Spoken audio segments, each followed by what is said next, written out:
Great. Okay. So let me just sort of talk about what my role is for a second. So I've been through this class before as a mentor. So hopefully I can sort of keep you on track as it goes with respect to what you should be getting out of the class. You guys have been meeting for a week now, is that right? I don't know how long. Pretty much since Wednesday. What's that? When we had our first meeting, Wednesday or Tuesday? Yeah. So I guess in a 5-day course, that's an eternity, right? So hopefully you'll have a chance. I assume the Steve Blank videos on Udacity or somewhere on the course materials. Watch those. We have. Great binge watching, you know, but no, actually Steve's pretty entertaining, but really, really good content there. I encourage people who aren't taking the class to watch those videos because there's a lot of good material. A lot of the premise of the course is every company, project, whatever, starts with ideas and then goes through some evolution. In a typical company, it could take a couple of years for them to pivot onto something worthwhile or fail. You're going to do that in 5 days. Usually it's 10 weeks, which is already pretty compressed, but you're going to do that in 5 days. And the way you do that is by being super self-critical on every aspect of what the project is. And the business model canvas gives you the structure for that, in a sense, kind of a checklist, because if you don't have all of those, you don't have a successful project. You might have a great customer, great base, great value proposition, channels, partners, but no money, no revenue source, right? Well, missing one piece takes down the whole project. Or you might have great revenue, but you have no audience. So the structure around the business model canvas and the order that you go through it, the problems kind of get more solvable as you get through it. If you start with that, if you don't have a value proposition, no amount of anything is going to solve the problem. There's a lot of different ways of doing partnerships and getting revenue and so on and so forth. Otherwise, just looking at something, there's a UN kids exercise program, kind of thing. So maybe the United Nations has, UNICEF has something. Well, So, when you get further down the business model canvas, it becomes less scary, I suppose, or less up in the air. But the goal, what you have to do very quickly with your interview process, and the way you do this is the interview process, getting out of the building, as Steve likes to say. Two Steves, by the way, just in case you're confused. There's Steve Blank and Steve Blank. right. Steve Blank, they both say it actually, but Steve Blank. The reason you're getting out of the building is to have people tell you you're right or have people tell you you're wrong. Test your assumptions. And then you're also listening for signals about, sometimes what happens is like people say, well, I don't like that idea at all. But on the other hand, and that sounds like, Jack, what you ran into with racial questions, right? It's like we're not so much concerned about international diversity, we're concerned about racial diversity.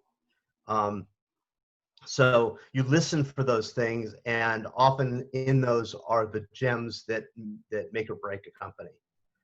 So when I was referring to the questions, they didn't strike me as being able to as testing assumptions. They were open-ended questions that were great for gathering information.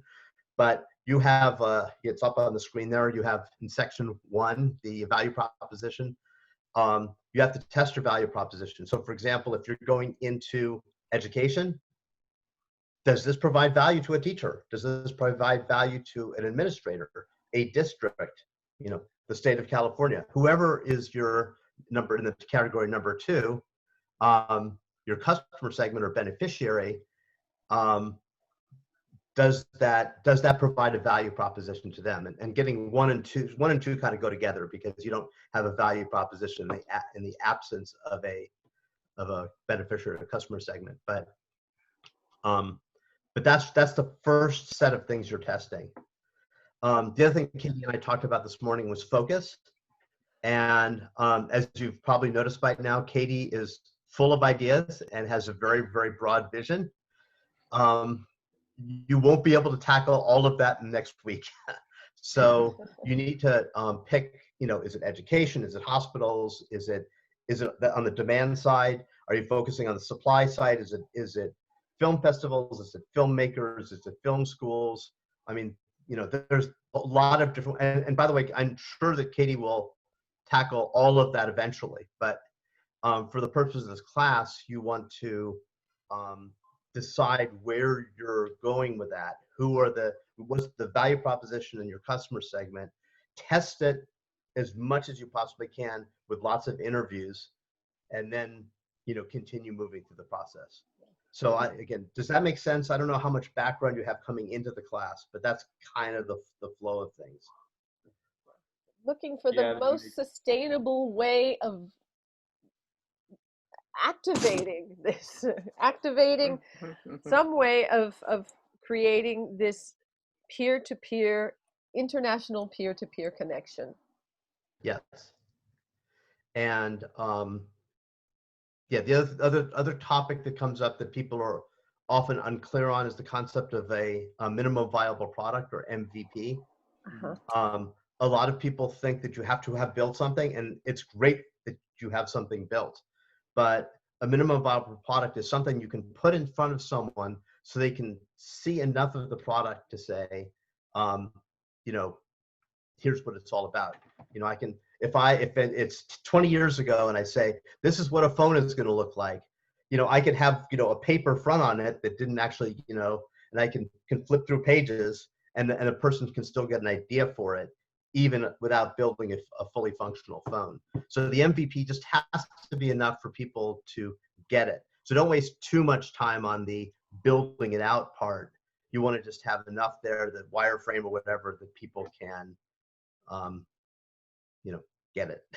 Craig, should we be walking them through this in our 20-minute interview? Or what we've done is ask them to take a look at it and play with it a little bit, and then we ask questions about their experience in the 20-minute interview.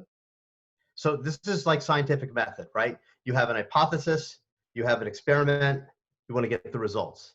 So what you do in the interview depends on, so you start with a hypothesis, and what the experiment is depends on the hypothesis. So if you're talking to, for example, a teacher who's going to put it in their classroom, you probably want to show them a little bit of what the kid is going to see, right? Or how they're going to use it. If you're going to a school administrator, for example,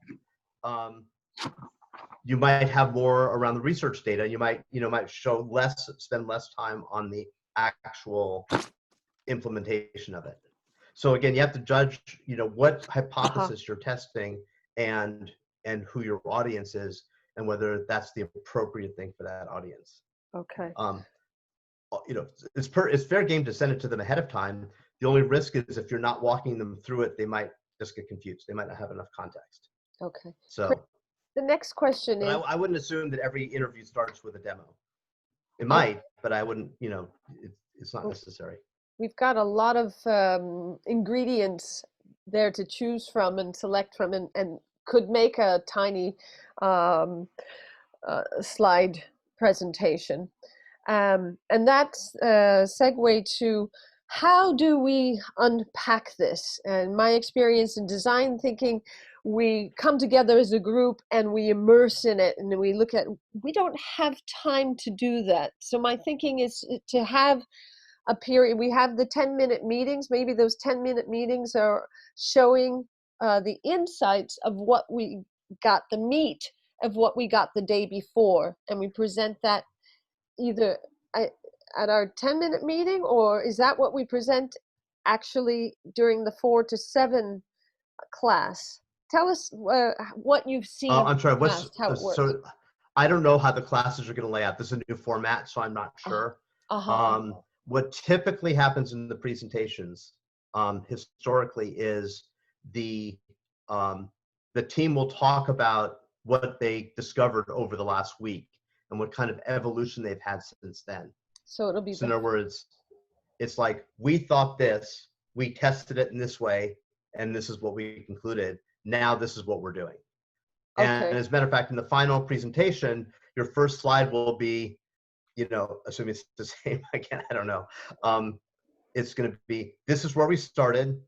We did this many interviews, you know, this is our team, and this is where we ended. And that's going to be the first slide of your presentation.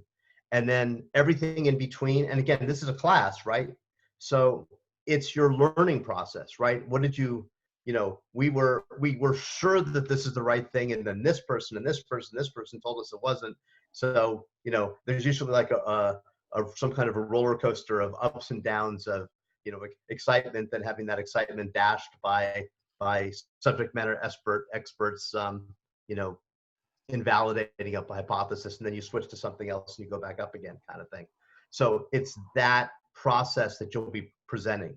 We discovered this, it validated our hypothesis, we're moving on to the next thing. Or we discovered this, it invalidated our hypothesis, we had to pivot, or we didn't believe the person and we're still going to continue it. You know, whatever it is that you discover, the thought process that went into it, and that's what you're presenting. And then you'll get feedback from the faculty and perhaps other students. Have you considered this? You know, this is a different way to look at it. That may be good, but how are you going to fund it? Or, you know, there'll be that kind of feedback during the class.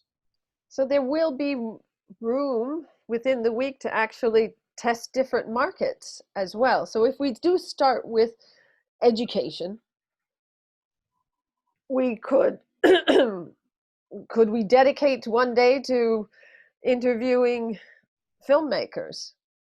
Or I would if you're, again, if you're not sure of what your customer segment is and what your value proposition is, you should start off by testing a bunch of them, right? So you should talk to teachers, you should talk to filmmakers, you should talk to film school people, you know, try to reach as many different people, and then rapidly narrow down on, okay, you know, one or two segments.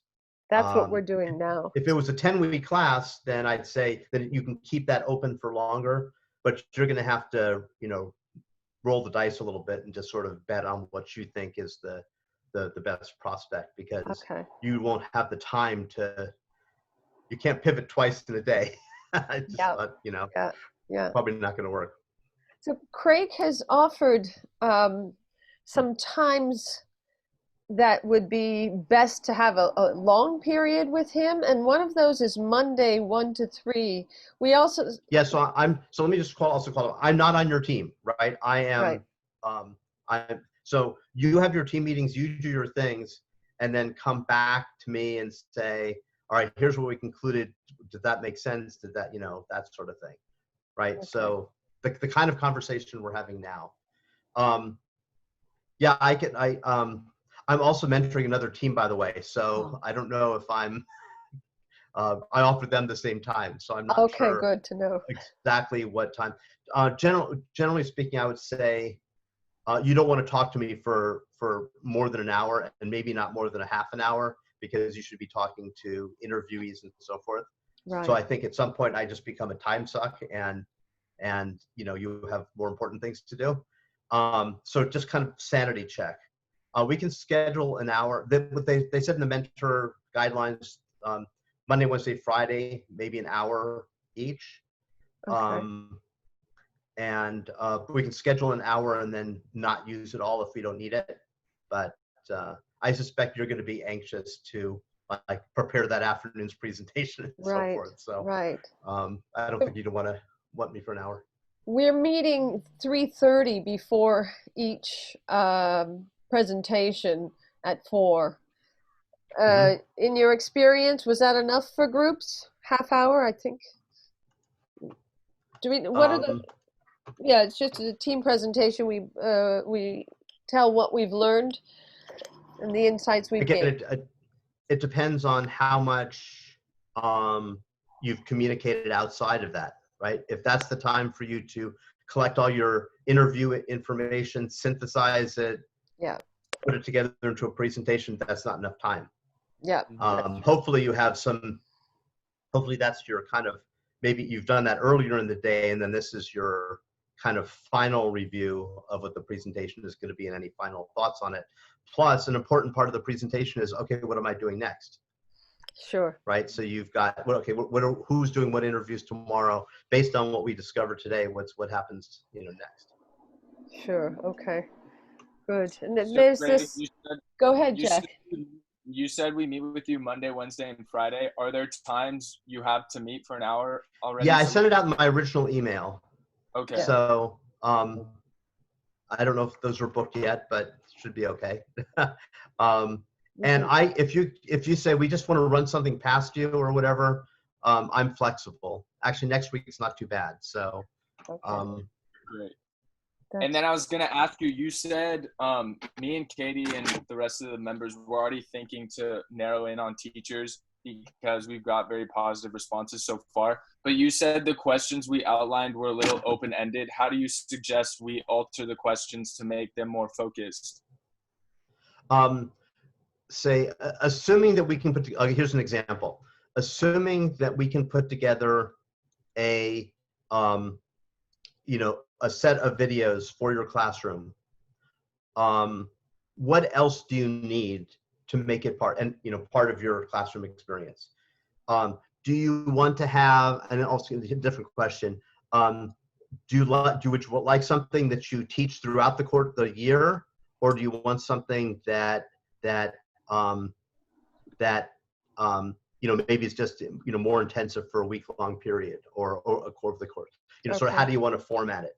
15 minutes a day for once a week for the whole term. You might have a question about is there any California curriculum requirements that you should integrate with this program so they get double duty, right? Because any teacher is overwhelmed by the core curriculum that they have to cover, and just adding something is usually not an option. So if they have ideas about how they might do that, right?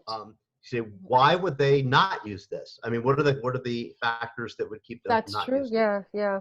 So those kind of questions. They're still kind of open-ended, but they're taking advantage of their expertise, and those are the things that you're going to have to do to make it happen. For example, if they say it's not part of the curriculum, maybe one of the things you need to do is go to California and make it part of the curriculum. Yeah. Mm-hmm. Yeah. Right. So you might want to talk to at some point along the way. You might want to talk to the what is the superintendent of California. Give it a shot. You never know, right? Go aim high. Yeah. I'll call him. Or you might want to talk to find. I have a friend who does education finance. That probably wouldn't help you much, but maybe she can introduce you to somebody who's been successful in Sacramento doing curriculum development in the state of California. Okay, so great.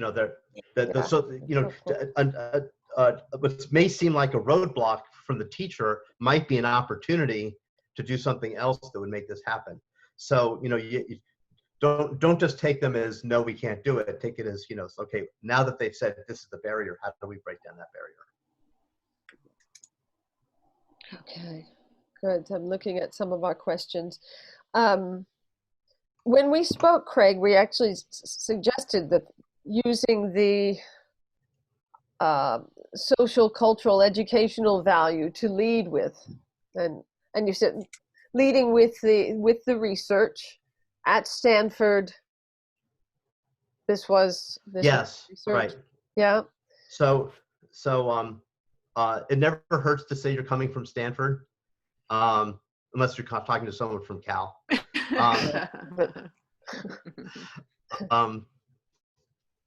Full disclosure, I went to Cal undergrad, but I'm still talking to you. I went to Cal grad school. If you in terms of building credibility, we have a program based on research done in the education department at Stanford, in whatever the years are, right? It doesn't hurt to lead with something like that, because then it's not like, oh, we just have some cool idea and we're gonna, Right. Yeah. So are you still involved with Stanford Education Department? No, actually, well, I mean, as an alumnus, yes. Okay. And Do you know but Ira Ehrenpreis? Not Ira, no, Ira Gamble. not familiar to me. Not familiar to me. But and the research was done as part of a grant from Stanford Freie Universität in Berlin, and a DAAD fellowship, and it was Stanford that put together the package. Okay. But it wasn't necessarily through the School of Education. They wrote letters on my behalf. Okay. Yeah. So you could say that, you know, it was still the work that I did at Stanford. Right, and that's you know, it's a good lead. It's something. It's something. But and again, you're going to do hopefully 50 to some odd interviews over the next week or so. Yeah. See what works, right, and share with each other. It's like Right. I led with that, and people like seemed like they were falling asleep. They couldn't care less, right? Okay, they'll do something else, you know. Good. Or yeah, that was really the hook. I could see I got their attention. So you know, that's the whole point. That's a big part of this course is adapting to whatever you get, and what works and what doesn't work in interviews is part of it.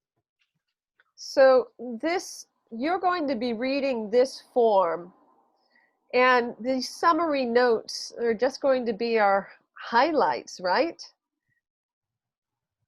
Craig, you and the teaching team? So actually, I probably won't be. The faculty would be. I might, but yeah. I mean, a lot of it is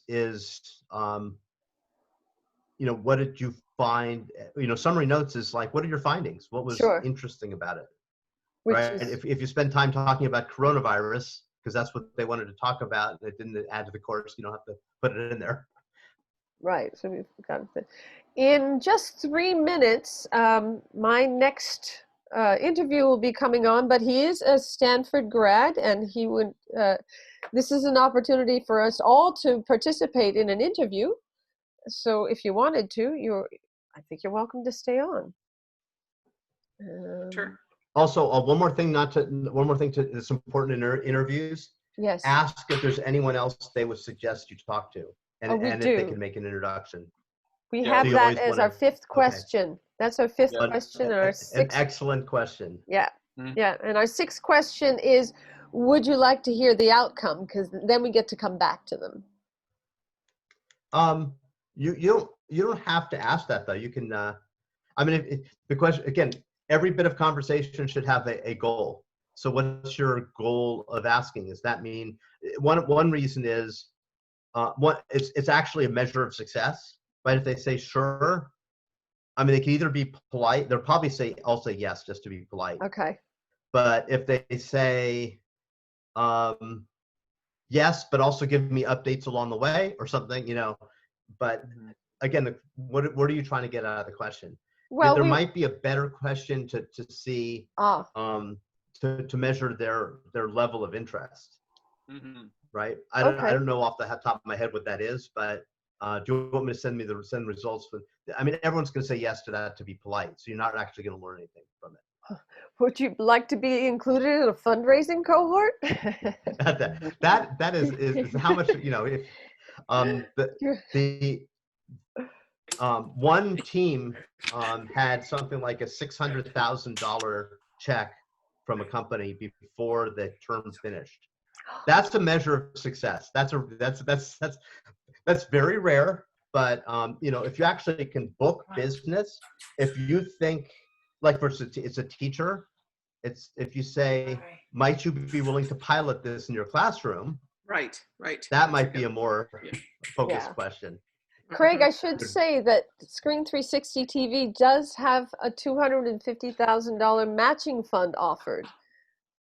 So okay, we'll get to the fundraising later. Yeah, that's in the revenue sources. So introducing Dan Gilbert there. Dan, thanks for coming on. And Craig Seidel is our mentor. Just up above you is our team: Jack Rasmussen, Rochelle Maragnon, and Dee Dee Pierce. Dee Dee came. And I'm gonna say goodbye here. Okay, Craig. Thanks very much. Thanks. Good talking to you all. Nice to meet you. Bye.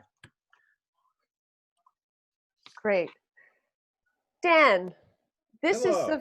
we've just had a team meeting and we want to participate in this interview all together. Is that all right with you? Sure. Great, thank you. All right. Well, thank you first for coming on. And Sure. I'm going to stop this earlier recording and